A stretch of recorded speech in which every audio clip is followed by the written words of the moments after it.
Sí, mucho gusto. Excelente, muy bien. Alma, te veo por ahí. Hola, profe, buenas noches. Muy buenas noches. Espero que se encuentren bien con estos movimientos sociales tan drásticos que estamos viviendo. Muy bien, por ahí veo también a Claudia. Buenas noches, profesor. Muy buenas noches. Joven Valencia, te veo por ahí también. Profesor, buenas noches, compañeros. Muy buenas noches, Rodríguez, te veo por ahí. Cárdenas, Gamboa. Buenas noches, maestro. Muy buenas noches. Bien, pues por ahí Sofía, te veo por ahí también.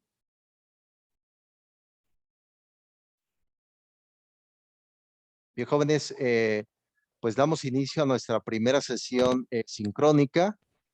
Y me da mucho gusto que puedan estar en este momento. Yo creo que será un aspecto significativo en todos ustedes para que vayamos abordando algunas consideraciones y sobre todo Para saludar, hola y adiós. unas generalidades sobre el aspecto de nuestra materia. Recuerden esto, jóvenes, que nuestra materia no viene este encuentro sincrónico.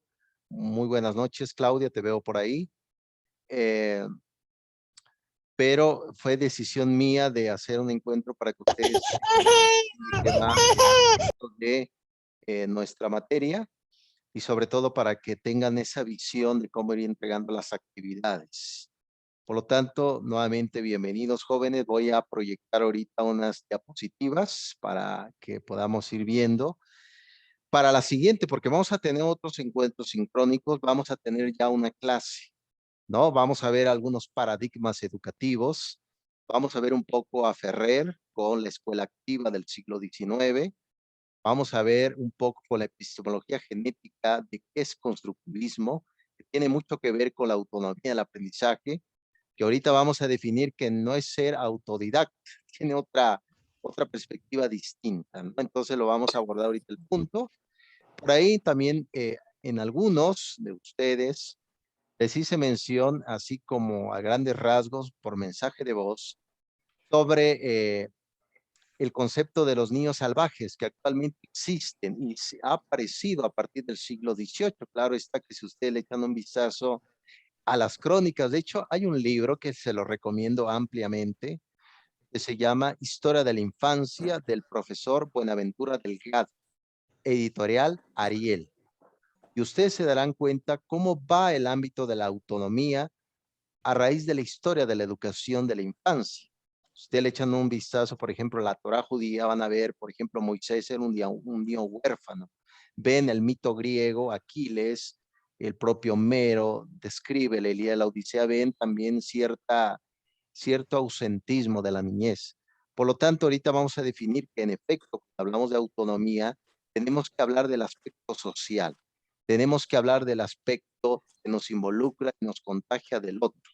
Por ahí Fernando Sabater tiene ese libro que ustedes a lo mejor ya lo conocen, se llama El valor de educar, y habla precisamente en el primer volumen, donde habla sobre la importancia de la primera y segunda socialización. La primera socialización es la familia, la segunda es los grupos. Por lo tanto, y usted me dirá, bueno, profesor, pero ¿qué pasa con la herencia genética? En efecto, ya viene el estudio de Piaget, Jean Piaget, del siglo XX, donde nos dice que existe herencias por parte de los padres hacia los hijos sobre que estemos propensos a aprendizaje, a distintos aprendizajes. Eso le va a llamar Howard Gardner en su libro Inteligencias Múltiples. Recuerden esto, cuando hablamos de autonomía del aprendizaje, no solamente hablamos de una sola inteligencia, jóvenes ilustres, hablamos de muchas inteligencias. Por ejemplo, yo, pues, si quiero dedicarme a la música, pero no sé tocar la guitarra y lo quiero hacer, pero no aprendo. No es que yo haya fracasado, sino no es mi inteligencia el aspecto musical. A lo mejor tengo otro aspecto matemático, lógico, por ejemplo, el aspecto existencial, estético, etcétera. Entonces, no se les olvide, jóvenes, que cuando abordamos el ámbito del aprendizaje, hay una gran diversidad de ideas, de perspectivas. Ese es el aula de clases, ¿no? Ese es el aula. Muy bien.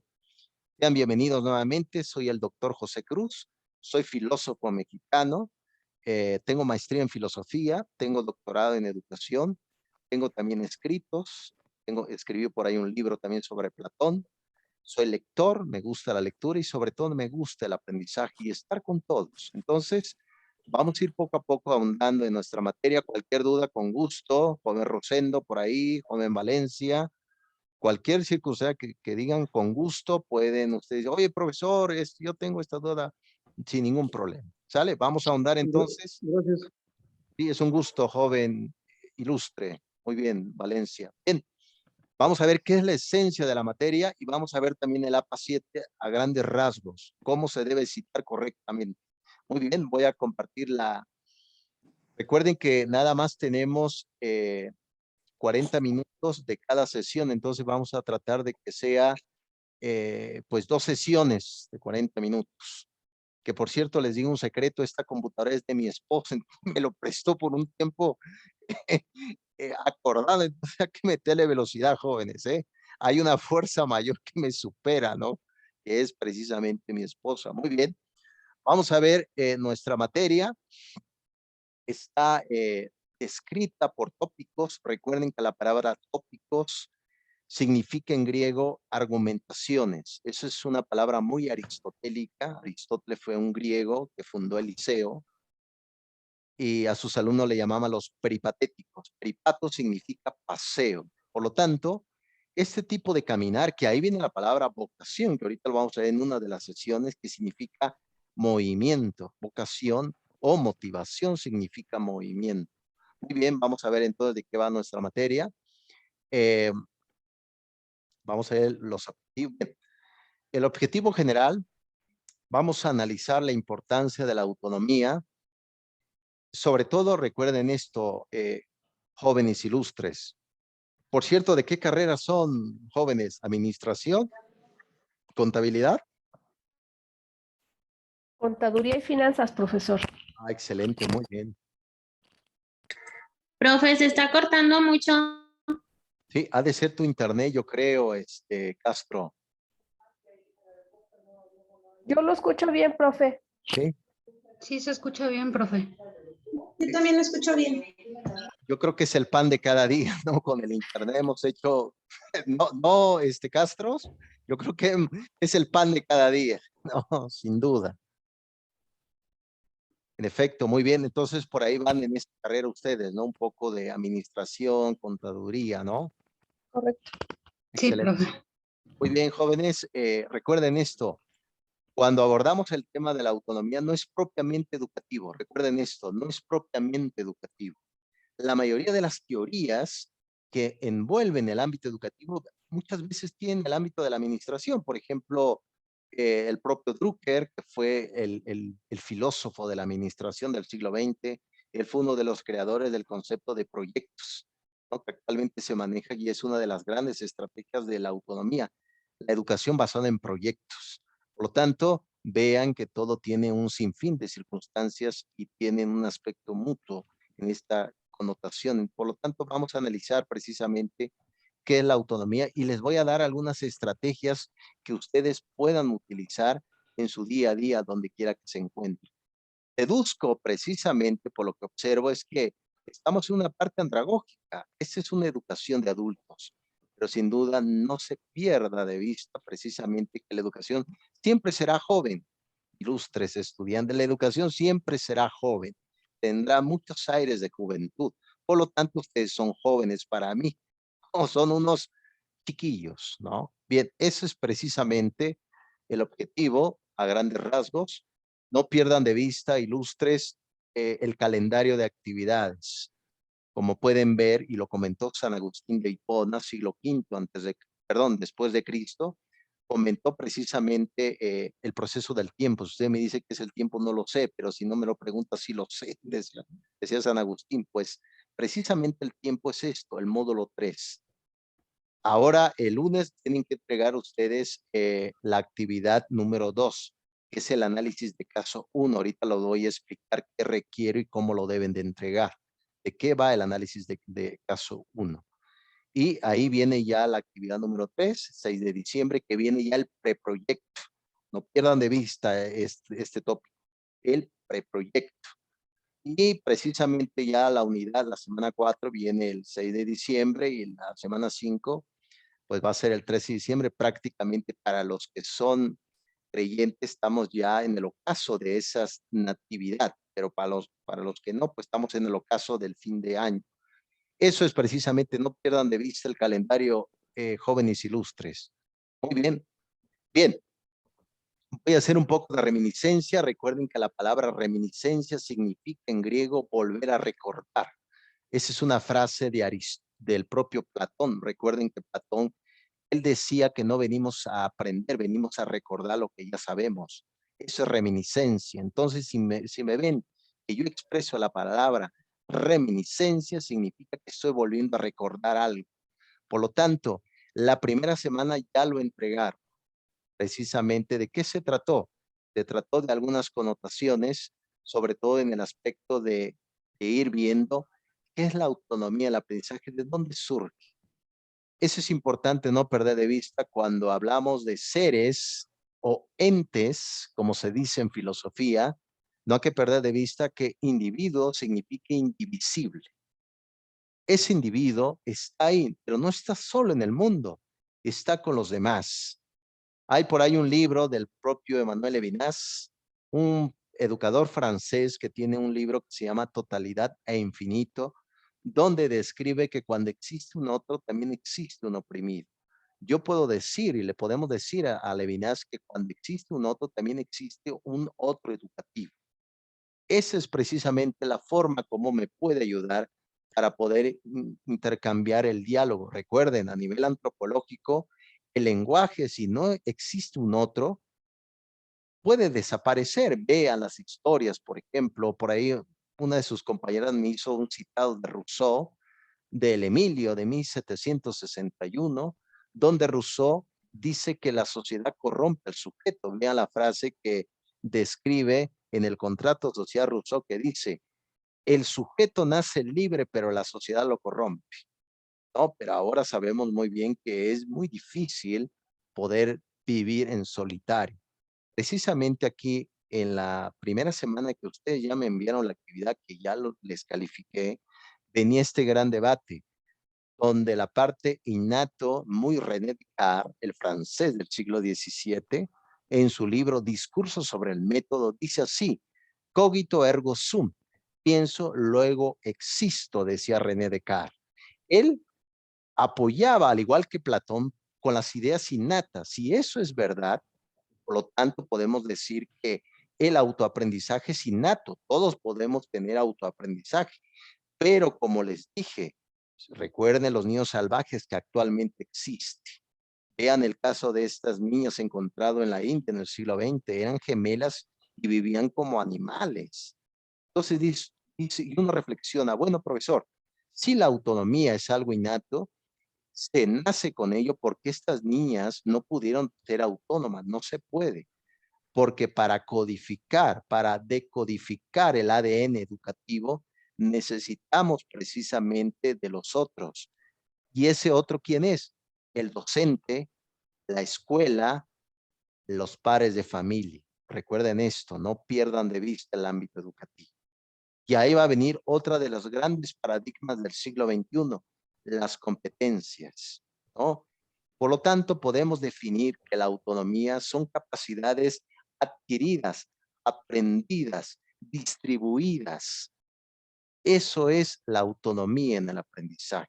Podemos ser autónomos no solamente en aprender, sino en ser, por ejemplo, en no ser dependiente de alguien más, sino desarrollar nosotros mismos ciertas características. Eso trató la primera semana, jóvenes. El gran debate surgió entre el concepto de si se nacía precisamente ser autónomo. Yo creo que vamos más en la idea empírica. Recuerden que la palabra empereia viene del griego, que es muy aristotélico. ¿Qué significa empereia? La empereia significa experiencia. ¿Qué significa? Que la fuente del aprendizaje está en la experiencia. La fuente de él Conocer se encuentra en la interacción de mi vida. Oh, ¿cómo cree, profesor? Entonces, ¿qué pasa con las ideas a priori, profesor? Recuerden esto, ilustres estudiantes. Antes de la escuela, en la escuela clásica o la escuela tradicional, la época de Juan Amos Comenio, siglo XVII, siglo XVI, en la época del Barroco, donde se empezaron a generar ciertas universidades europeas, se pensaba que la conciencia de la persona que iba a la escuela, todo lo que él sabía, que no tenía nada que ver con la materia, no era importante. Fíjense, no era importante. Por lo tanto, el docente estaba hablando. Ahora sabemos que no. Siguiendo esta parte de la experiencia, el alumno cuando va al aula puede ser que no sepa de esa materia, en efecto, pero todo su conocimiento puede ser de gran utilidad para llevar a cabo el aprendizaje. A eso le llamamos actualmente conciencia activa. Conciencia activa, jóvenes ilustres. Por lo tanto, vamos más en la corriente aristotélica de la experiencia. Por lo tanto, la autonomía a través de la experiencia, a través de los vínculos. Recuerden esto, en 1960 surgió una corriente que tiene mucho todavía muy presente, pero no se les olvide esto, jóvenes ilustres. El tiempo de la educación no es el mismo tiempo de la sociedad, no se les olvide esto. No quieran medir el mismo tiempo de la sociedad con el tiempo educativo. Hay teorías educativas que van a seguir vigentes más allá de 100 años. ¿Por qué? Porque el tiempo es distinto. Por lo tanto, en 1960 surgió en la medicina, en efecto de medicina, surgió un doctor llamado Howard Barrow, no Garner, Garner es de las inteligencias múltiples. Howard Barrow fue médico, él daba clases en Canadá y se dio cuenta que los jóvenes que iban a hacer su internado en un hospital se daban cuenta que pues no llegaban con cierta iniciativa educativa. Entonces, ¿él qué hizo? Llevó problemas al aula para que los jóvenes aprendieran a resolver ellos mismos esa dificultad con guía del docente. Ahí surgió, por vez primera, el aprendizaje basado en problemas. Fíjense, ya no el docente tiene la respuesta, sino el alumno debe de aprender a dar respuesta a los problemas que acontecen en su día a día. Vean cómo está la cosa, impresionante. Por lo tanto, eso fue el foro, fue un debate impresionante, pero yo creo que va a generar ciertas connotaciones y sobre todo reflexiones. De eso se trató la primera semana, jóvenes ilustres, esto ya lo saben, pero recuerden, no se les olvide que un filósofo siempre habla de la introducción, disculpe, pero soy filósofo, entonces les voy a hablar de la introducción, un poco de la introducción. Muy bien, ¿alguna pregunta por acá, jóvenes? No. ¿Vamos bien? Sí. Sí, profesor, gracias. Ok, muy bien. Bien, la semana 2. Aquí ustedes van a entregar una actividad ya en equipos. Va a venir precisamente ciertas clasificaciones del concepto de estrategia. Recuerden que estrategia significa metodología. ¿Qué metodología puedo utilizar? Recuerden que una forma de organizar tu tiempo, poner, por ejemplo, en tu pared de tu casa, donde quiera que estés, un pequeño pizarrón, lo puedes hacer, o algunos ya lo tienen, y tú puedas dividir todas tus actividades de tu día, ¿no? Actividades físicas, limpiar la casa, lavar los trastes, ir a trabajar. Veo por ahí que trabajan duro y lo aprecio muchísimo. Y, Profesor, sí, vendo de adelante, adelante. Adelante, te escucho.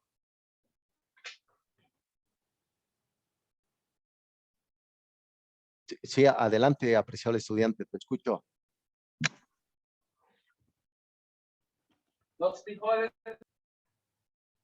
¿Quién tenía la duda, jóvenes?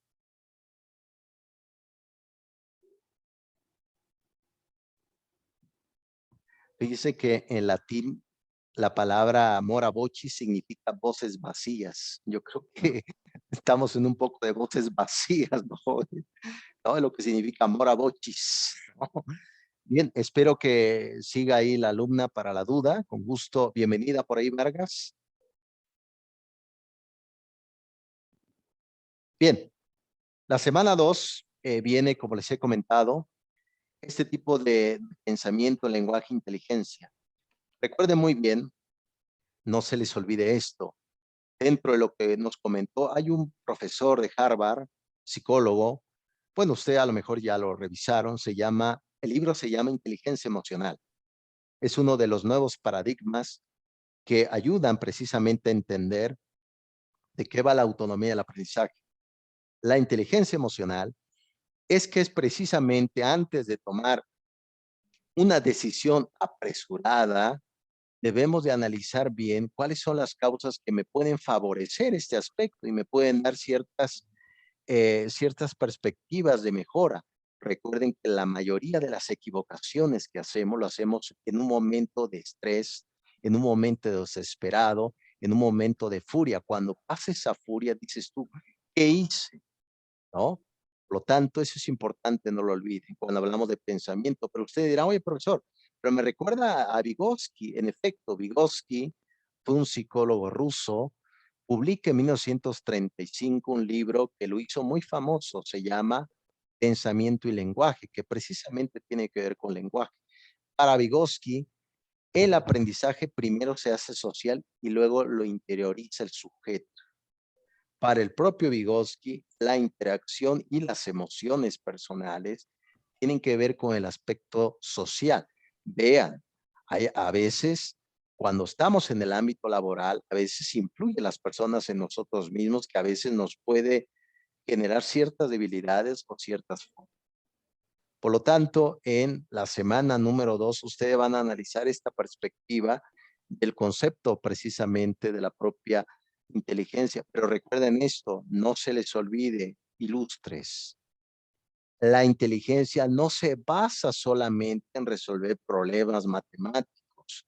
La inteligencia no solamente se basa en memorizar números o memorizar a los grandes filósofos o educadores de la historia. No, la inteligencia tiene rasgos distintos. ¿Cuáles son? Aprender a confiar en uno mismo. 2, saber resolver problemas de mi vida. 3, aprender a estar con los demás, a ser amigos. Que alguien, usted me puede decir, oye, pero yo hago todo esto. Eres inteligente. Ahí radica la inteligencia, jóvenes ilustres. Vean, hay personas muy ilustres que tienen una inteligencia brutal, pero son incapaces de relacionarse con los demás, ¿no, María? ¿No, Olvera? Son incapaces de relacionarse con los demás. Por lo tanto, podemos decir, pero profesor, no es inteligente. En efecto, no es inteligente. Hace falta otro aspecto integral. Por eso, la semana número 2 es crucial para que ustedes aborden el concepto de la autonomía. Les estaba platicando. Y dice, bueno, profesor, yo no sé cómo organizar mi tiempo. ¿Qué necesito? Les pongan algo visible, muy empírico, donde quiera, en un lugar que ustedes sea donde de paso, pongan un pizarrón y organicen su día a día. Yo lo hago, yo lo organizo. A ver, de tal hora a tal hora, lecturas. De tal hora ir a trabajar, de tal hora estar con mis hijos. Si ustedes organizan su tiempo, eso es autonomía en el aprendizaje, déjenme decirles. Eso es. Hay un libro que se lo recomiendo que se llama Estrategias de Julio Pimienta. Es un cubano. Yo se los voy a enviar. Cuando les envíe este video, se los voy a enviar algunos libros que va a ayudar como apoyo para su preproyecto. Y el profesor Julio Pimienta hablaba de, por ejemplo, positivo, negativo e interesante, ¿no? El PNI, que se le llama, ¿no? Eso pueden hacer ustedes, ¿no? Hacer en un pequeño cuadro, decir, bueno, ¿cuál es lo positivo de mi carrera? ¿Cuál es lo negativo? ¿Cuál es lo interesante estar estudiando? Ah, hay muchos aspectos positivos, sigo estudiando. Eso es estrategia, para que ustedes se vayan organizando de qué va el ámbito educativo, jóvenes ilustres. Muy bien. La actividad, ya casi se nos termina el primer tiempo. Bien, la actividad del análisis de caso 1 va a venir por ahí ya me enviaron algunas actividades, les califiqué. Va a venir unas circunstancias dos grupos de jóvenes por ahí que el docente le deja hacer algunas actividades, pero un grupo sí termina haciendo lo correcto y otro grupo no. Por lo tanto, aquí precisamente va a venir ustedes el análisis que van a hacer, bueno, ¿qué tipo de estrategias utilizó el docente? ¿Por qué? Porque hay un error que es importante no olvidarlo, jóvenes. ¿El error cuál es?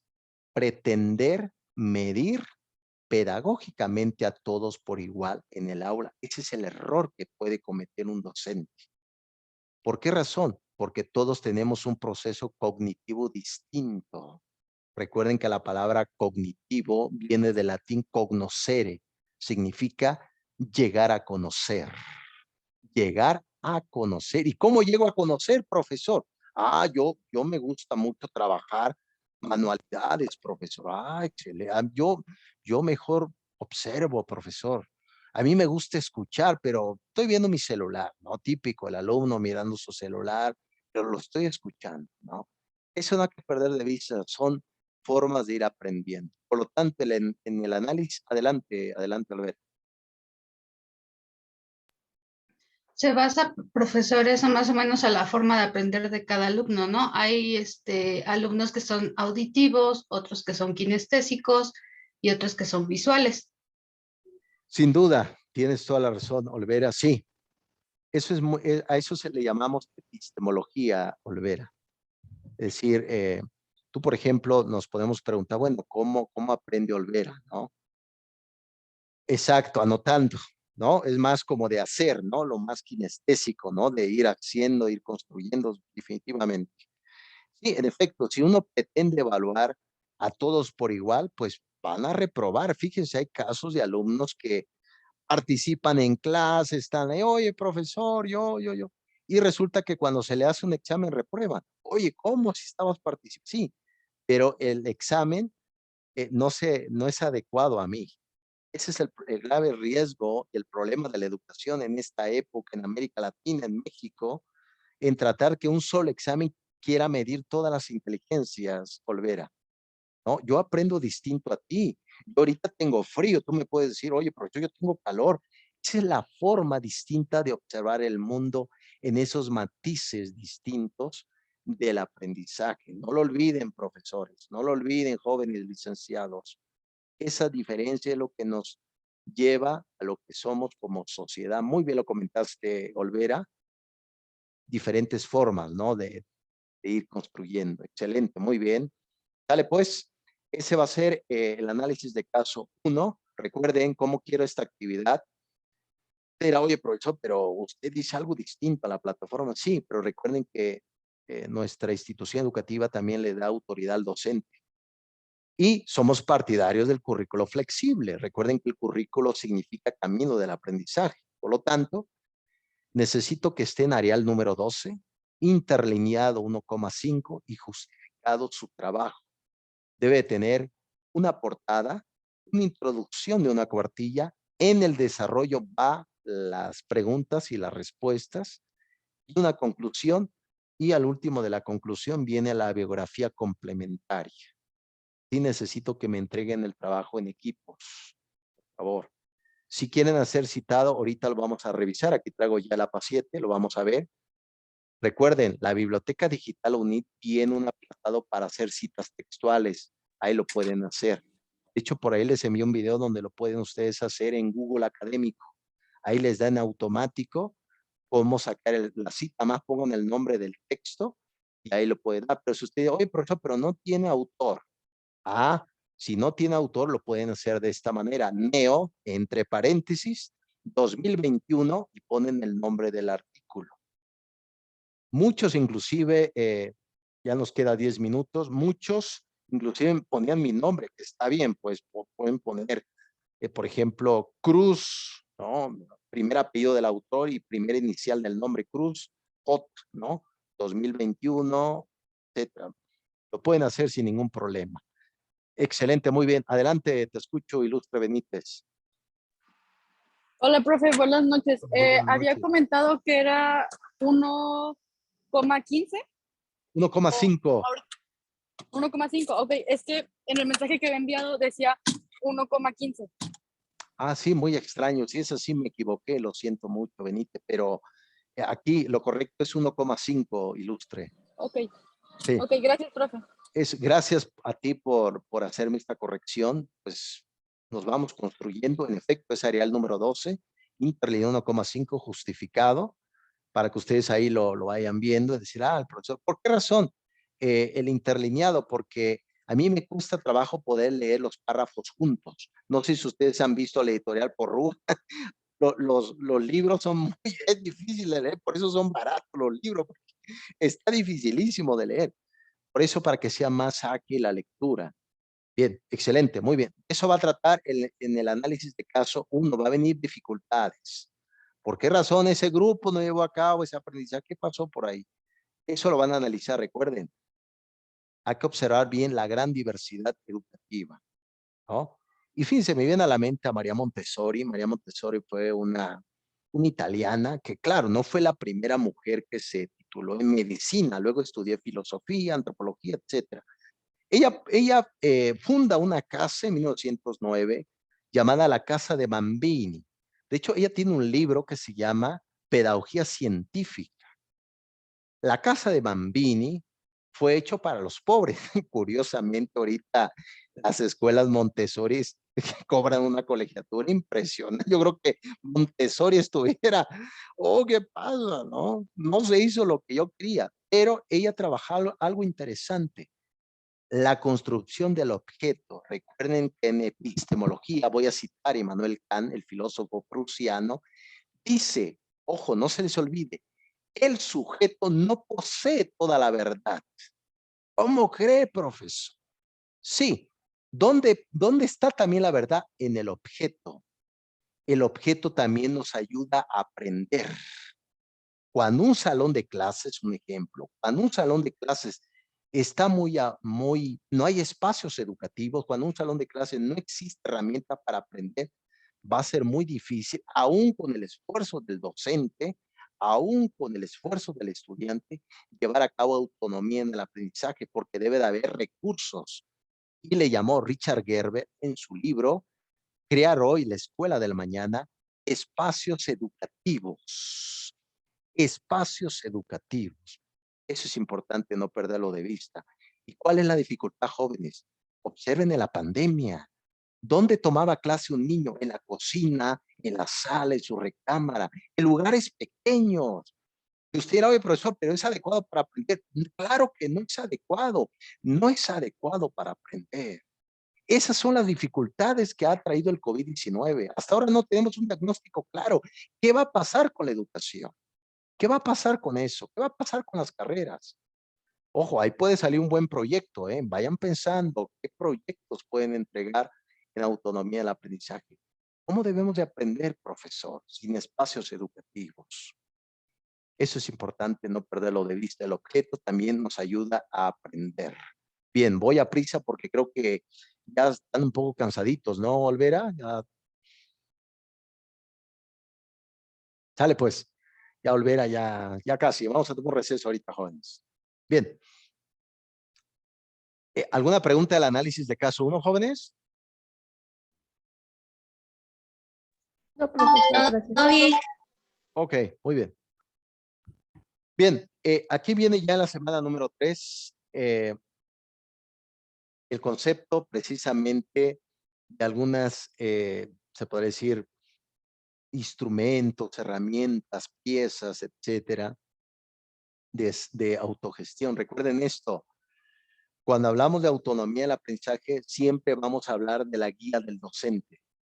Cuando hablamos de ser autodidacta, aquí ya no hay guía, ya no hay nada. Cuando hablamos de autonomía del aprendizaje, el alumno emprende un caminar junto con el docente, donde está implicada un aspecto de planeación, un aspecto curricular, un aspecto de misión. Pero cuando vemos, dices tú, oye, profesor, pero ¿cuál es la diferencia entre ser precisamente autonomía del aprendizaje y ser autodidacta? En ser autodidacta es que tú no emprendes un camino junto con un docente, emprendes el camino solo hacia cualquier dirección, hacia cualquier meta. Un ejemplo de ello, ¿quién fue? Hubo un gran matemático, uno de los más grandes del siglo XX, llamado Ramanujan. Ramanujan fue de la India. Él empezó a aprender matemáticas solo. Eso es ser autodidacta. Pero no tenía un lugar fijo hasta que llegó a la Universidad de Cambridge, donde fue admitido al colegio Trinity y le dijeron, no, lo debes hacer así. Se convirtió ahora en ser autoaprendizaje, ¿no? Se convirtió en esa herramienta de autoaprendizaje, ¿no? Entonces, eso es importante no perder de vista. Cuando hablamos de autoaprendizaje, emprendemos el camino no solo en ser, por ejemplo, autodidacta, vas caminando en solitario. Adelante, Rocío, te escucho. Hola, profesor, buenas noches. Muy buenas noches. Entonces, ser autodidacta y ser autónomo es lo mismo, ¿verdad? Sí, sí. No. Cuando hablamos de autónomo es que tu voz, tu pensamiento tiene valía, ¿no? La autonomía no solamente se basa en un caminar hacia una dirección, Rocío, sino tu forma de expresar tu pensamiento es permitido y sobre todo es respetado. Tanto esa parte que hablas de autonomía, autónomo, tiene que ver mucho precisamente que emprender, que al final de cuentas el aprendizaje es cuestión de nosotros mismos. ¿No? Recuerden esto, hay personas que no quieren aprender. Si no quieren aprender, pues ¿quién le obliga? Nadie, nadie te puede obligar a aprender o educar. No, es la misma connotación, Rocío. Sí, porque recuerdo que en la semana 1 había un recurso que hablaba sobre esa diferencia y que decía que no deberíamos de confundir justamente lo que usted comentaba hace unos momentos, el autoaprendizaje con el autodidactismo, pero yo relacionaba pues el autodidactismo con la autonomía. De hecho, en el foro creo que lo comenté también y ahí no me quedaba muy claro, pero ya con esto ya quedó bien. Muchas gracias. Muchas gracias, ilustre estudiante. Jóvenes, ¿qué les parece si tomemos un pequeño receso? Sueno como un disco rayado de RBD 2001, una disculpa, pero tomemos un pequeño receso, ¿qué les parece? Y nos vemos ahorita, ¿qué les parece? En unos 4 minutos. Volvemos, terminamos la sesión y vemos APA 7. ¿Qué les parece? Muy bien, maestro. Profesor. Sale, vale. Les envío una nueva liga, jóvenes. Claro, Bye, gracias. bye. Gracias, profe. Bye, bye.